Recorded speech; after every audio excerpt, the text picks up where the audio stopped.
chemical warfare, ignoring the Geneva Convention, and putting a whole new meaning to the term friendly fire. Because today, in Total Warhammer 3, we'll be drowning the world in rats by keeping a level head, befriending our neighbors, and being an overall menace to society. What couldn't we accomplish?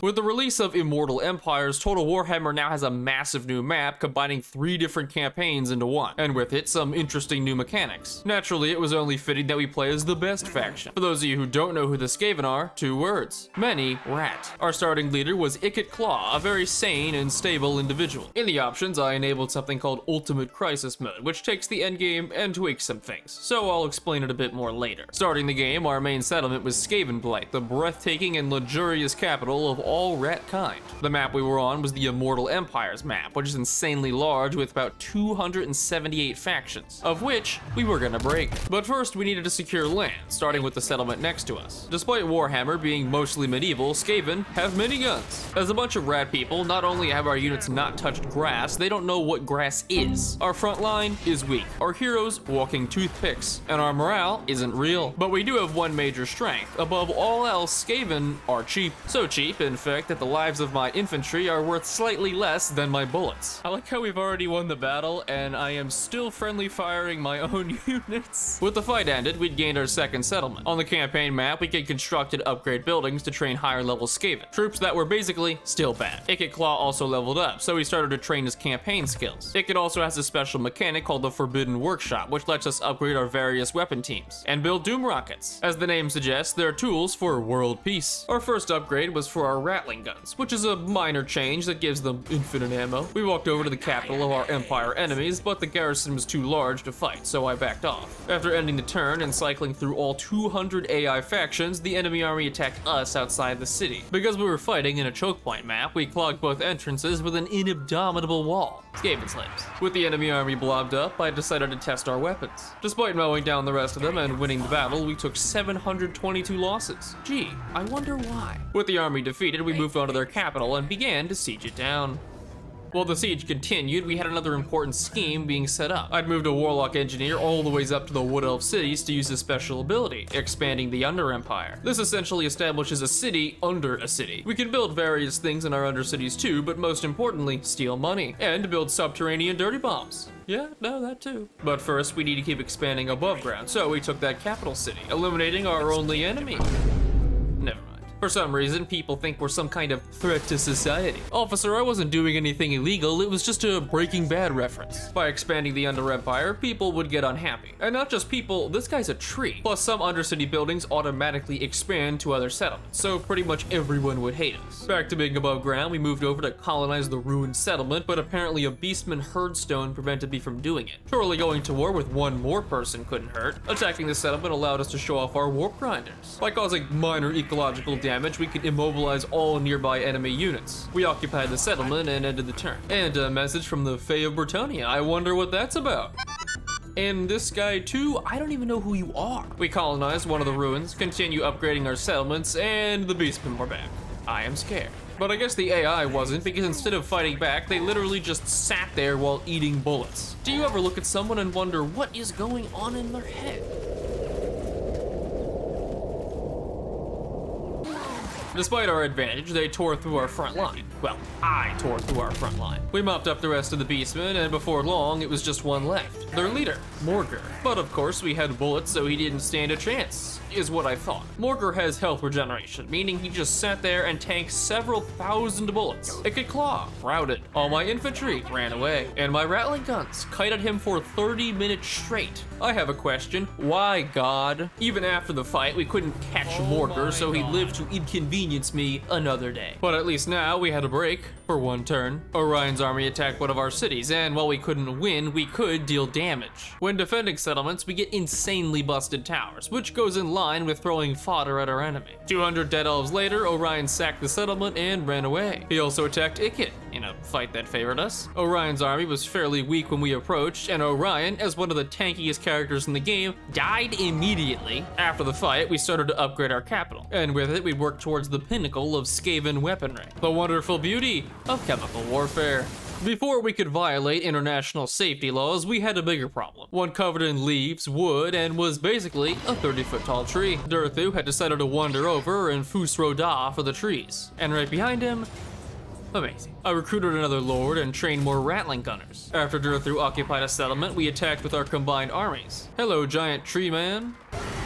With Durthu destroyed, we turned to deal with Morgur, if I could find him. Beastman armies hide by default, so another siege. Somehow, our paperweight garrison almost won, until some dogs ran to the back, captured the victory point, and we lost. I'm sure my settlements love getting burned to the ground every other day. On the bright side, we'd made an ally, Aranessa Zaltspite, who was basically an undead pirate queen. Somehow, she'd girl-bossed her way into burning down the Wood Elf forests, so she was helpful. Going forward a bit, we recolonized all of our ruined settlements, made contact with the Chaos Demons in the north, and discovered the Shrine of Cain. On the map, there exists an item called the Sword of Cain. Basically, it turns someone into a murderous psychopath, so we're unaffected. If we had it, we'd turn Ikit Claw into essentially a god. It would also put us at war with pretty much everyone. So again, business as usual. Our second army got intercepted by the Beastmen, and after retreating, oh, hello, Durthu. Wait, why are the Beastmen your reinforcements? Both of you are at war. To deal with Morgur, bribery. As for Durthu, he kinda just moonwalked away. Yeah, that's not concerning at all. But after everything was said and done, we'd finally secured our peninsula. Unfortunately, it came at the cost of something valuable. The itsy-bitsy unimportant ability to eat. Now, SKAVEN society is a lot like Soviet society. There is no food. Each settlement, undercity, and army consumes food every turn. And we had zero. To get food, we could build certain structures or find another solution. Hello, city full of peasants.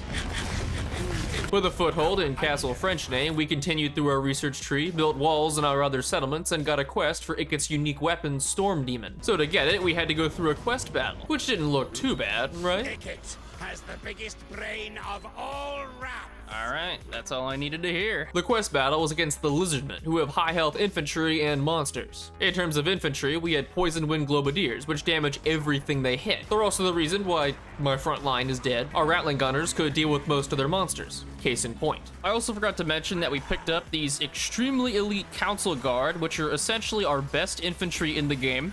Hence why we are shooting them in the back. As we dealt with the first army, a second one came in too. This one entirely made up of monsters and dinosaurs. We finished off the initial army, got hit by an orbital sunbeam, kind of bad, and the Ripperdactyls reenacted a prehistoric Pearl Harbor. But with the monsters, it was still close. Our infantry were like grass, being mowed by bigger grass. And we had to kite the Lizardmen back with our Ratling guns. Through the power of the NRA, willful ignorance, and running away from our problems like it was 2020, we barely came out on top. So in winning the battle, we took 830 casualties. But if you do the math, the enemy only got 370 kills.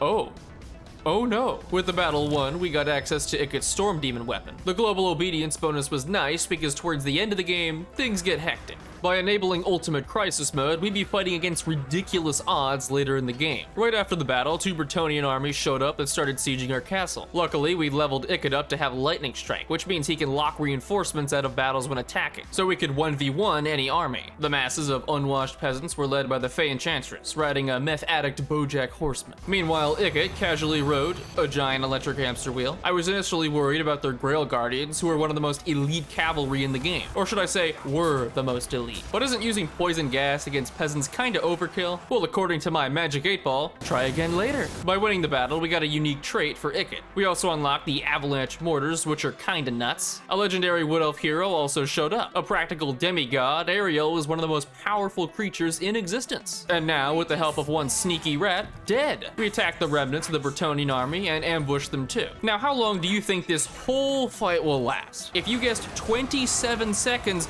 you'd be off by 1 second. Bretonnia got 0 kills, and we lost 75 people. That's fantastic. While all of this had been going on, we'd been expanding the Under Empire. My warlock engineer had taken a slight detour and established a city under the Dark Elf capital. We also had one under the High Elf capital and every Wood Elf city. If you couldn't tell, elves don't really like us. Like Ariel, who was back to being a mild inconvenience. It was becoming clear that we'd have to deal with the Wood Elves before expanding further north. In order to eliminate the Wood Elves, we need to raise or occupy every city in Athiloran. I occupied both bordering Bretonnian cities above us to have a staging ground. We fought the Fey Enchantress, again, upgraded the defenses on our main peninsula, and re-recruited a second army. This one will be filled with entirely infantry to supplement Ikit's army. Now, Wood Elves are generally isolationists, so they rarely leave their lands. That is, except for Durthu. Our second army was back in SKAVEN, so we needed to sally out and fight 3 massive Wood Elf armies. Army 1, Army 2, and Army 3, meaning once again we'd have to fight this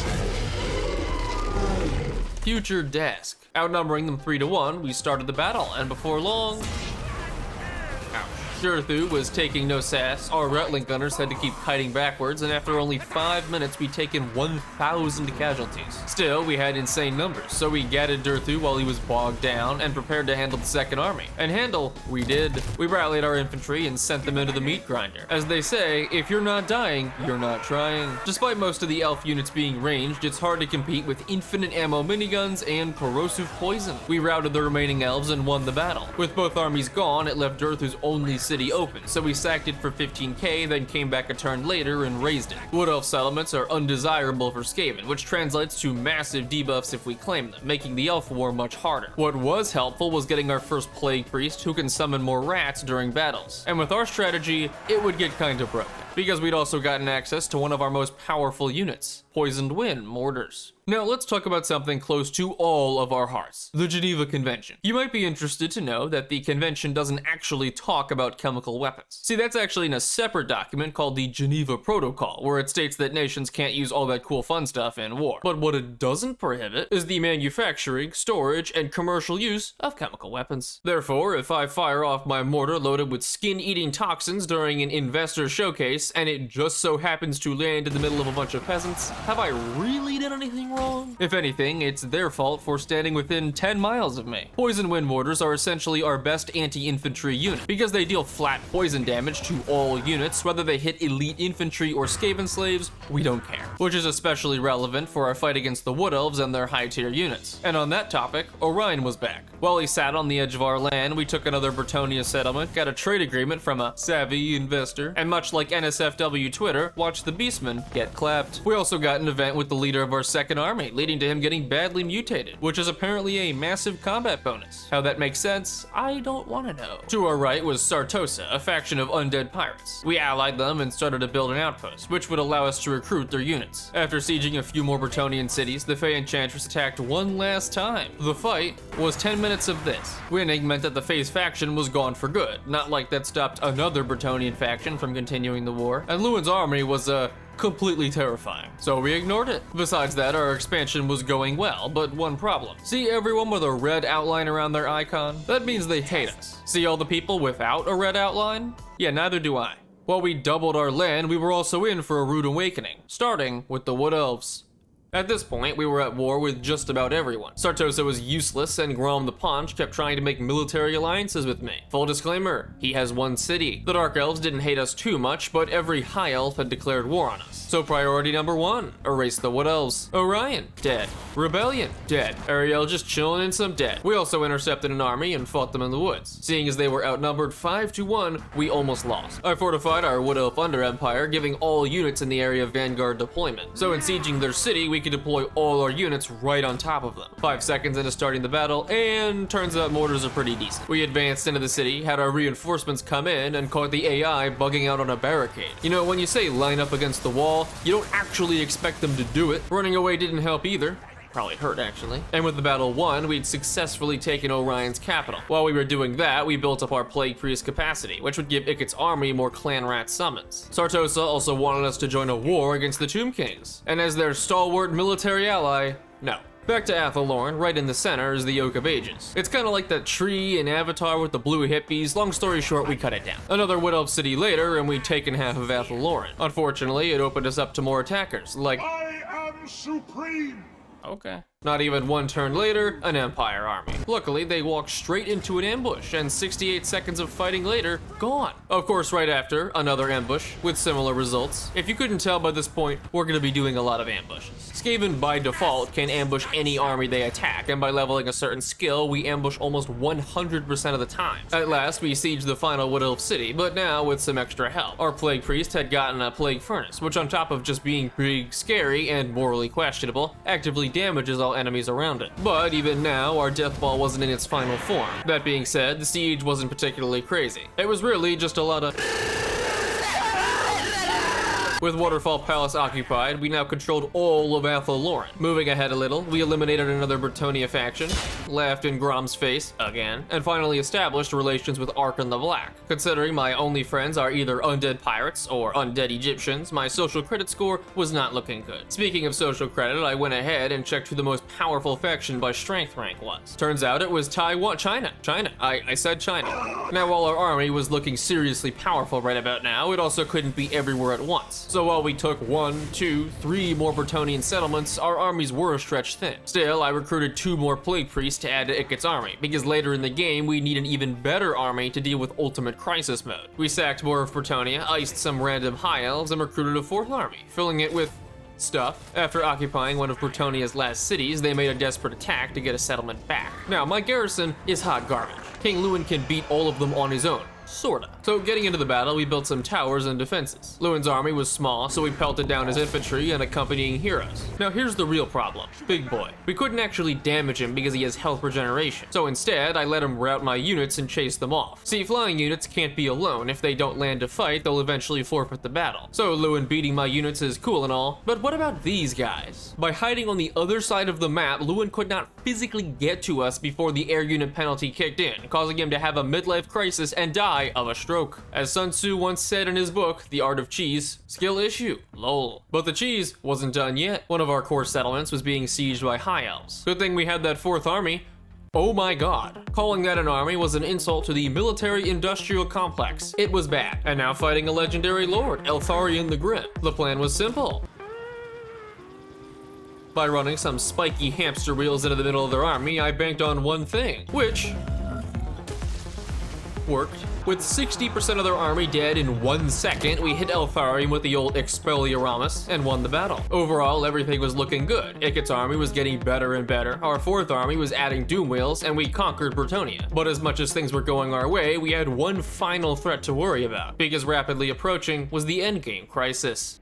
In Immortal Empires, there are 5 different endgame crises to choose from. A Tomb King's Crusade, Dwarf Invasion, Orc Wa, Wood Elf War, and Vampire Apocalypse. And we'd picked all 5, with 200% difficulty. And at this point, we only had 10 turns to prepare. We had alliances with the Vampire Counts, Demons of Chaos, and weren't totally hated by Malekith, so good enough. In line with stalling, I reinforced our garrisons and finished this horror of an army, which was on a wild goose chase against a random High Elf army. But they weren't alone, because our entire northern land was being invaded. With the endgame crisis now only 5 turns away, I decided to just demolish the buildings for money and leave the settlements. The goal was to try and defend our core provinces so we weren't stretched too thin. A little bit of preparation later, we were on our final remaining turn. Now before I show you what the ultimate crisis looks like, here's everyone we were at war with before I ended the turn. Here it is now. Vampire Counts invasion, check. Orc Wa, yep. Dwarves and Elves, just a few. Oh, and Tomb Kings. How could I forget? In a matter of 1 turn, about 200 armies appeared out of thin air all around the world. And to make matters worse,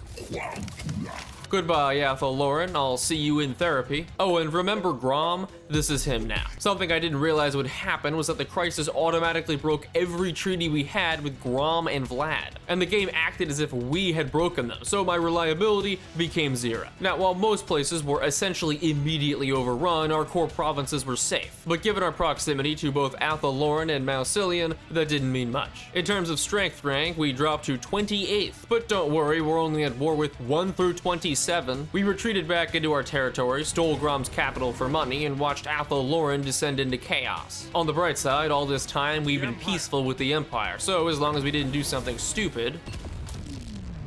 Ah, right. I forgot I built that. Luckily, I don't think they noticed. Anyways, back to defending, I put armies on the bridges leading to our core lands. The Doomwheel squad got caught by two much larger Vampire Count's armies, so we blobbed up our units and advanced with our Rattling guns. But the Vampire army was way too large. Most of their monsters are designed to kill large units, so our front and back line were quickly overwhelmed. In summary, we got clowned. That left us with 3 other armies to defend the front line, so it picked up the slack. With 5 Plague Priests, we could summon non-stop clan rats to block attackers, and making friendly fire even more acceptable. After winning the battle, it fought another Wood Elf army. Using the same formula, we kited with the Plague Priests until the whole army had been finished off. But while Ickett was a powerhouse, he was also our solo carry, because our other armies got caught again by the Vampire Counts. Both armies were mostly fodder with a diverse combination of rats, undead pirates, and chaos warriors. Remember, all people are equally worthless. We lined up near the corner to wait for our reinforcements and use our mortars. But because our first army had no Rattling guns, they advanced across the field and broke our lines. Given their infantry are undead samurai and ours are that, it was no surprise we broke. Vargulfs and Crypt Horrors just ran over our infantry because we had nothing to stop them. By the end, we'd inflicted damage, but ultimately lost the battle and 2 of our 3 armies. That meant it was just Ickett against everyone. Simultaneously, our economy was losing ground, more armies were pouring in from the north, and the Tomb Kings were sailing up from the south. My list of at-war factions looked like a barcode. There was no chance we'd live much longer. So what could we do? Well, I mean, we could give up. As they say, it's about the journey and not the destination. Of course, whoever said that has clearly never driven to a Chick-fil-A on a Sunday. Locked door? No, I have the key. For a short campaign victory, we need to eliminate these 3 factions, which we've done, ruin 30 different settlements, also done, and level up the Forbidden Workshop to rank 3. For that, we just need a level 15 Warlock Engineer. And wouldn't you know, we had a level 13, which means we just needed one more battle, one grand and courageous conflict that would solidify our win. But who would we fight? Our arch enemy Durthu, or maybe the Red Duke and Massilia? High Elves, Dwarves, Tomb Kings, the world was our oyster. So to finish the game, I did the only thing any honorable SKAVEN would do. My scurvy crew tell me you come to offer things, rodent man. Sure, in a way.